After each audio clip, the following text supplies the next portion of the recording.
We go over to our Sounders here, who sort of had the week off, depending on which players you are, as there was a sort of international break here for the Sounders, which Brian Schmetzer said kind of came at a tough time. The Sounders had just gotten Christian Roldan back from injury, Raul Ruiz-Diaz back from injury, Jordan Morris should be back soon, and then they go on a week break, And normally you'd say, well, a break is normally a good thing. Yes, that is typically true.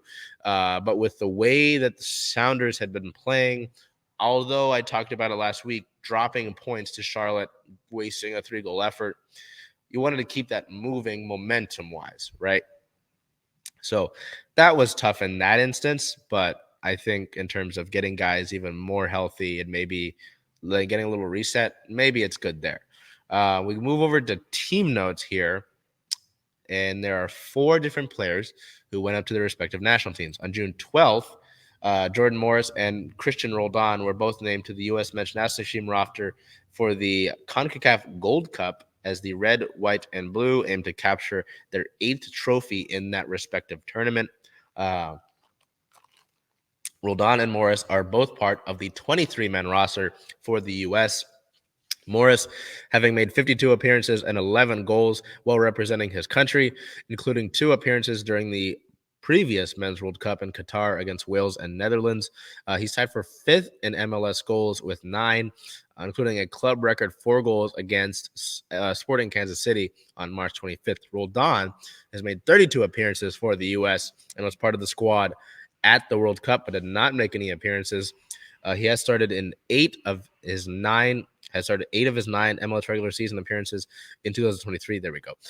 Most recently recording a goal and an assist in that game against Charlotte. So you see, again, with that performance by Roldan, you want to keep things rolling, but, I'm sure there are pros and cons on both ends.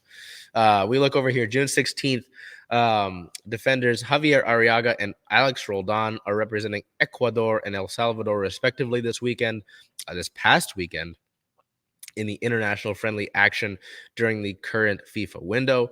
Arriaga joins Ecuador for a pair of friendlies in the U.S., while Roldan has joined El Salvador for 2 Asia-based friendlies ahead of the summer's CONCACAF Gold Cup. Arriaga has 20 appearances for Ecuador dating back to 2018, most recently playing in a pair of friendlies against Australia on the 24th and 28th of March. He was also included in Ecuador's final roster for the World Cup, appearing on the bench for each of the 3 matches that the country played in. He also had 9 appearances during the squad's qualifying campaign, scoring his lone international goal in a 6-1 rout of Colombia on November 17th of 2020. Roldan, this is Alex, has 19 caps for El Salvador since making his international debut in a 2-0 win over Guatemala at the 2021 CONCACAF Gold Cup, a game in which he scored his lone international goal. He's appeared in 11 matches during El Salvador's 2022 World Cup qualifying campaign, captaining the squad on multiple occasions. So nice to see there sort of a mix of players getting into their respective national teams. Obviously, that's a big deal, a big honor to be able to represent your country on the biggest stage, especially with the World Cup.